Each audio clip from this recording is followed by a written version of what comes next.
We're diving deep into some recent political news from South Africa that's stirring up quite a bit of discussion. Julius Malema, the leader of the Economic Freedom Fighters, or EFF, has recently come forward with some interesting comments following the general elections on May 29th. There's been a lot of buzz about why the EFF saw a decline in their electoral performance this year. Some speculated that it was their stance on open borders and immigration that pushed voters away. But here's what Malema had to say about that. According to him, it wasn't the open border policy that caused the dip. Instead, Malema attributes the decline to the rise of the MK party, led by Jacob Zuma. He emphasized that this party's strong showing in KwaZulu-Natal was a significant factor, showing that previous support in the region might not have been as solid as believed. Now, sticking to his guns, Malema reiterated the EFF's commitment to a united Africa and open borders.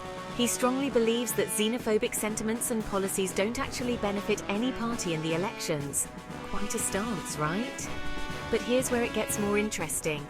With no party holding a parliamentary majority, Malema hinted at new political dynamics. He said, and I quote, "Now that the parliamentary majority of the ANC has been broken, and there is no single political party that can constitute government on its own, we as the EFF will be engaging with different political parties on how we elect leadership for parliament and constitute a government that will lead South Africa for the next 5 years. Sounds like some significant changes could be on the horizon. And for those who might not have pulled their weight? Well, Malema didn't mince words when he vowed to punish members within his own party who didn't fully engage in the campaign efforts. So what do you think about Malema's explanations? Do they shed new light on the EFF's performance? Or is there more to the story? Let's discuss in the comments below. And if you found this breakdown helpful, don't forget to like, subscribe, and hit that notification bell for more updates just like this.